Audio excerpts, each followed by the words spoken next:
I lost my sight. But this morning, miraculously, I could see again. I wanted to tell my parents the good news, but I found a crumpled up tissue under my bed. There was a message on the tissue. Don't tell them you can see. 3 months ago, I lost my sight because of a car accident. My parents moved us away from the city in order to take better care of me. But this morning, I miraculously regained my sight. I was just about to tell my parents the good news when I suddenly noticed a crumpled up tissue under my bed. I had an extremely strong demand for cleanliness, so I picked it up. But there seemed to be something written on the tissue. As I smoothed it out, I frowned. Don't tell them you can see. The handwriting was messy, as if someone had written it in a great hurry. There was no one else here. Them obviously meant my parents.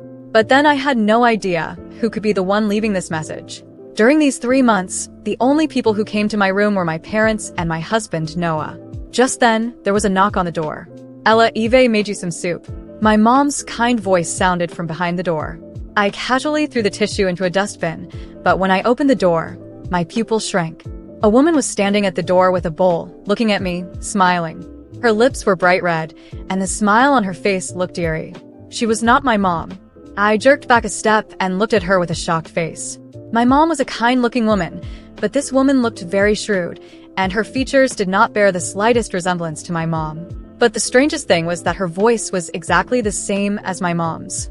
I was just about to question who she was when I suddenly remembered the message on the tissue. Don't tell them you can see. Ella, what's wrong? Not feeling well? The woman took a worried step closer to me. Just leave the soup here, Mom. I'll eat it later. I fumbled to sit back on the bed and said slowly, You should have it while it's hot. Ella, why don't you let me feed it to you? The woman said. I immediately refused, but I'm still a little sleepy, Mom. I want to take a nap. I'll eat it later. The woman didn't insist as she left the bowl on the nightstand and went out. The moment she closed the door, I let out a sigh of relief. My back was completely drenched with cold sweat. Where had my mom gone? And who was this woman? I was really worried about my mom, so I opened the door and walked out. It was the first time I saw where I had been living for the past few months. The spacious, 2-story villa. I stood on the second floor and saw a man sitting on the sofa in the living room with his back to me reading a newspaper. This must be my dad. I looked around to make sure the woman was not in the room and then lowered my voice as I called out, Dad. The man turned his head and I saw his face.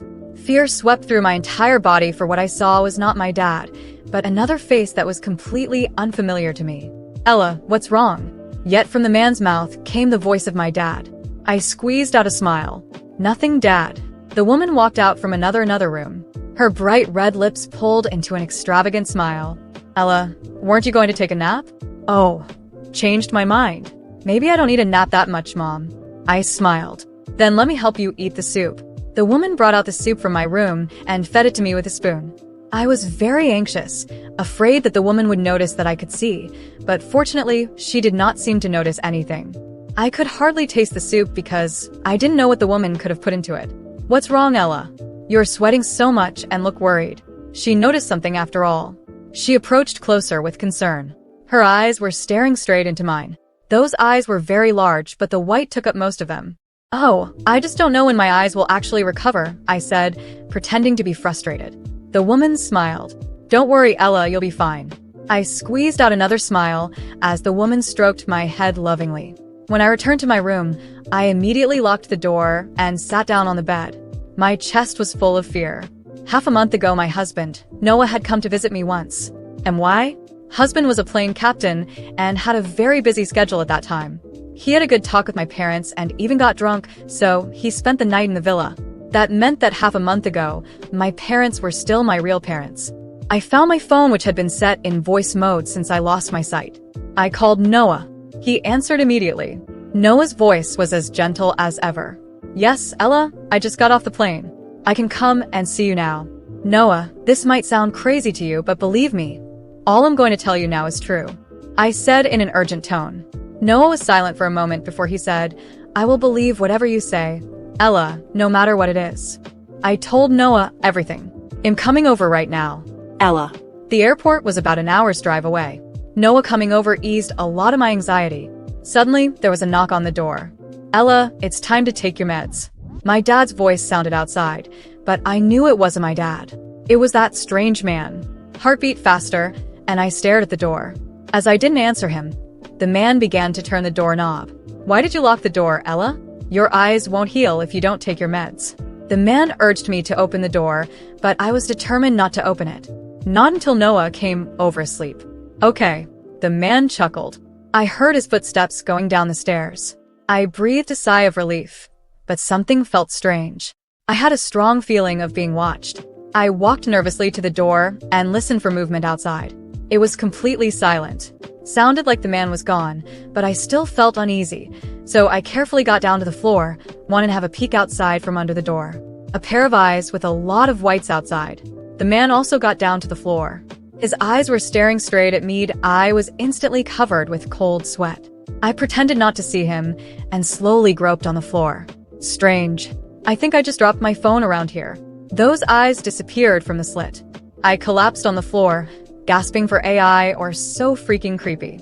What did this creepy couple want from me? Where my parents had gone. And now the only thing I could do was waiting for Noah to arrive. After an hour of torturous waiting, Noah finally called. He sounded very anxious. "Ella, where the hell are you now?" "What? I'm at the villa. You've been here before. Have you got to the wrong place?" I also got more anxious. "I am at the villa, but I don't see you or your parents. So dusty here. Like no one has lived here for a long time." Noah sounded puzzled. I was appalled. Noah sent me a photo. Indeed, it was the villa, but Noah was right. It seemed to be unoccupied for a long time. The sofa was covered with a thick layer of dust, and the room corners even had cobwebs. Clearly, that was not the villa I was in right now. But the layout was exactly the same as this villa. A chill ran down my spine as I looked again at the photos Noah had sent. Something was terribly wrong.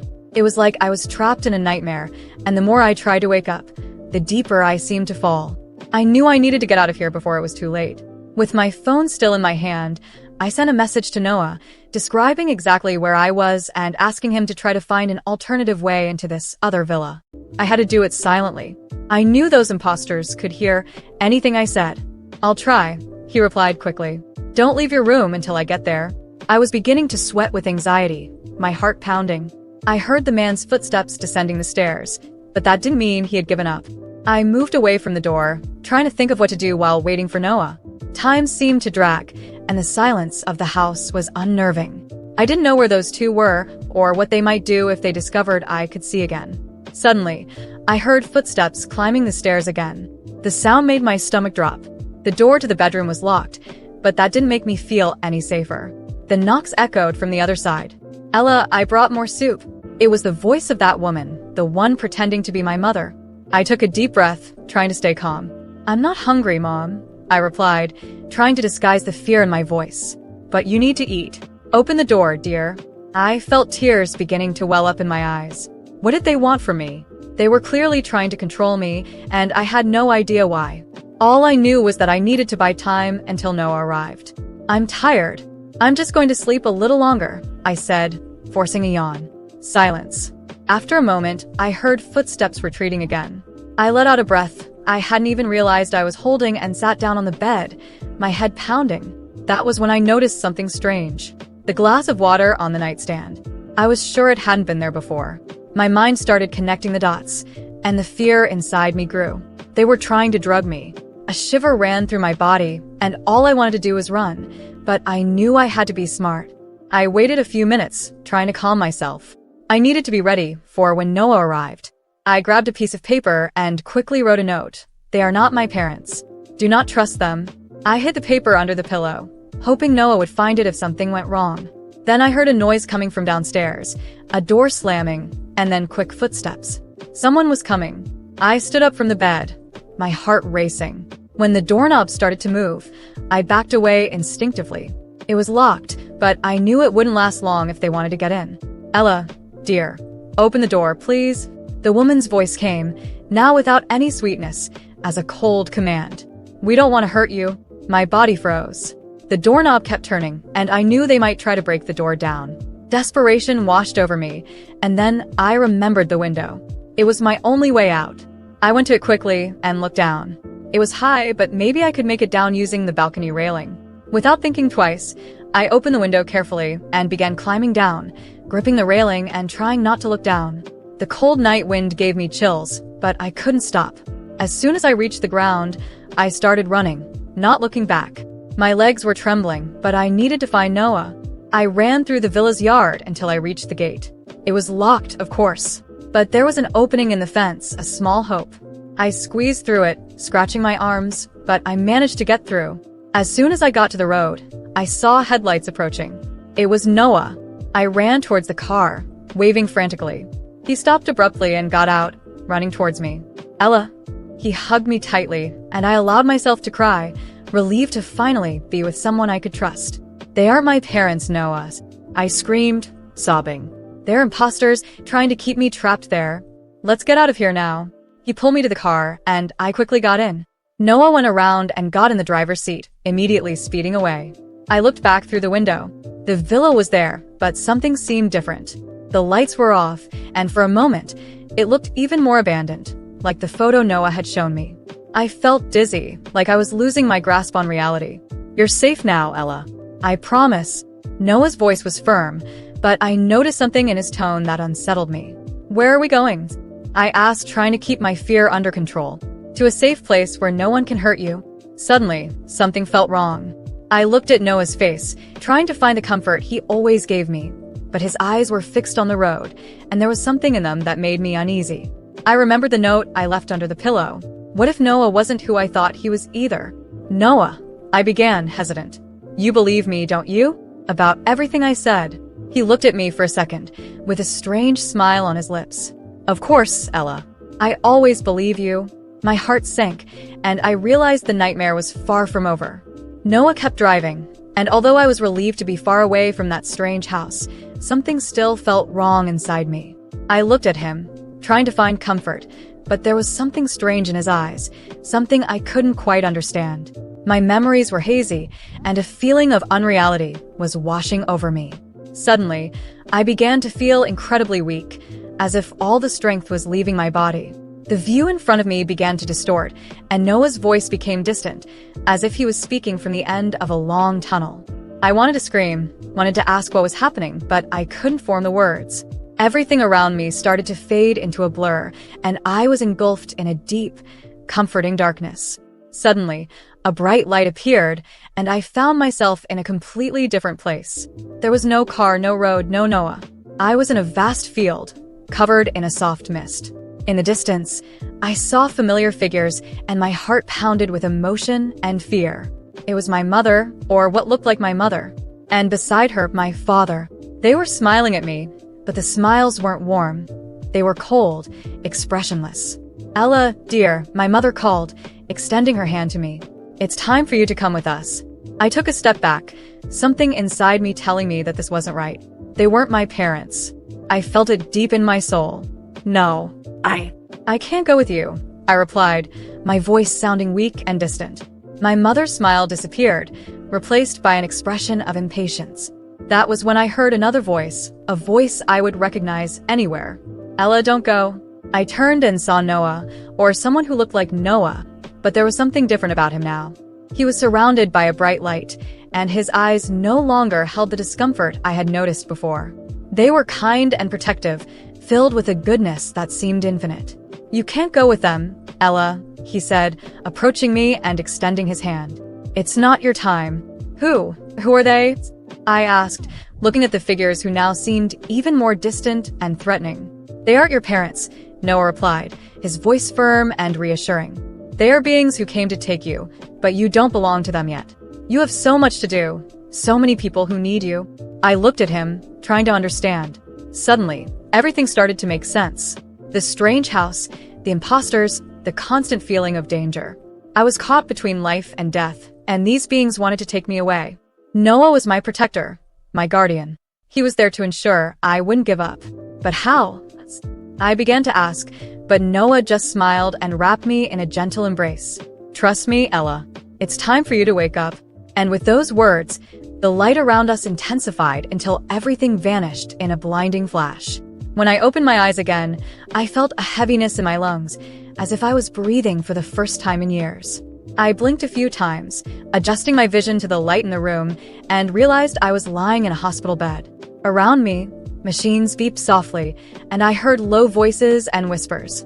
I turned my head slowly, and saw familiar faces. My father, my mother, and Noah. they were there, but now they seemed so different from how I had seen them in that strange place. My mother had tears in her eyes, and my father held her hand tightly, as if he couldn't believe what he was seeing. "Ella," my mother whispered, and then her tears flowed freely. She woke up. "It's a miracle," I heard my father say, his voice choked with emotion. Noah was beside them, but not as I had seen him before. Now he was my husband, the man I loved and trusted. His eyes were filled with tears, and when our eyes met, he smiled, a smile so full of love that it nearly broke my heart. That was when I understood. All that time, I had been in a coma. The car accident had left me in a state between life and death, and what I experienced was a near-death experience. The beings who looked like my parents were forces that wanted to take me, but Noah, or a representation of something greater, saved me. He was my guardian angel, the one who had fought for me to have another chance at life. Through her tears, my mother explained that the doctors had already lost hope. They had authorized the disconnection of the machines that were keeping me alive, but somehow, at that exact moment, I came back. They said it was a miracle, and I knew, deep down in my heart, that it truly was. After that, nothing was the same. I began to believe that there was something greater, something divine watching over me. I started seeking answers in faith, in spirituality, because I knew that experience had been more than just a dream. It was a sign, a gift, the chance to start over. Today, I am grateful every day for being alive. Waking up from the coma and seeing my family by my side, especially Noah, felt like being reborn. And I will never forget the light, the gentle whispers of Noah telling me that it wasn't my time yet. After waking up from that coma, my life changed completely. I became a different person, someone who had a new appreciation for life and what it means to be alive. That experience wasn't just a strange dream or a delirium caused by the coma. It was something much deeper, something spiritual that connected me to something beyond human understanding. It didn't take me long to realize that I needed to share what I had experienced. Today, I dedicate a large part of my time to giving talks in churches and community centers. I share my story with those who need a reason to believe, to find hope. I stand at the pulpit and see attentive faces, some skeptical, others already with tears in their eyes before I even begin to speak. And I always start the same way. I went to a place where light and darkness coexisted. I stood between life and death, and somehow, someone was there to bring me back. I talk about the beings I encountered who looked like my parents but were not. I talk about the fear I felt, the confusion, and about the one who saved me, Noah, or at least a part of him, a representation of a guardian angel. Whenever I reach that part, I feel a tightness in my chest. I can't explain exactly who or what Noah was in that moment, but what I know is that without him, I wouldn't be here today. My family still gets emotional every time I tell this story. I remember the first time I shared everything with them after waking up. My mother cried so much she could barely speak, while my father stood beside her, his eyes filled with tears. They told me that, to them, it was practically impossible to believe I had survived that accident. When I was taken to the hospital, the doctors had no hope. The injuries were too severe, and, to make matters worse, right after the surgery, I fell into a deep coma. It was at that moment that I lost my vision, not physically, but because I was trapped in a limbo state, a battle for my soul. The loss of sight, the dark and confusing environment I experienced in that dream, was a representation of the vulnerable state I was in, caught between the world of the living and the dead. When I talk about the beings trying to take me away, my mother always cries. She tells me that during the time I was in a coma, there were moments when it seemed like I was slipping away, as if my body was giving up. And it was during those moments that Noah, my real husband, was more present than ever, holding my hand, praying beside me, talking to me even though I couldn't respond. Today, he is still my protector, and now I see him not just as the man I love, but as someone who, in some way, channeled that divine force that brought me back. It doesn't matter what you call it, guardian angel, miracle, faith. I know I was saved by something greater than all of us. And I am grateful every single day. When I wake up in the morning, I take a deep breath and feel the joy of being alive. I see the colors of the sunrise, hear the birds singing, and feel a gratitude that I had never experienced before. Life is precious, and now I see every small moment as a gift. At my last talk, a young woman approached me afterward. She had tears in her eyes and told me she had lost hope in life, that she felt there was no reason to go on. After hearing my story, she found a new meaning, She said that if I could come back from something so devastating, then maybe she could find the strength to move forward too. When I hugged her, I felt that I was doing the right thing. My experience was not in vain. I was here to help others see the light, even when everything seemed shrouded in shadows. And whoever that guardian angel was, whether it was Noah, his essence, or something that took his form to save me, I am eternally grateful. I know it wasn't my time, and now I live each day as an opportunity to honor the gift I received. My family fully supports me on this journey. They are part of my new life, a life full of purpose. And every time I remember their scared faces at the hospital when they thought they would lose me, and the indescribable joy I felt waking up and seeing them all by my side, I know I am here for a reason. Today, we are closer than ever, and every hug, every smile, carries a greater weight, a certainty that miracles are real and that faith can move mountains. Yes, the doctors said it was a miracle, and I believe it.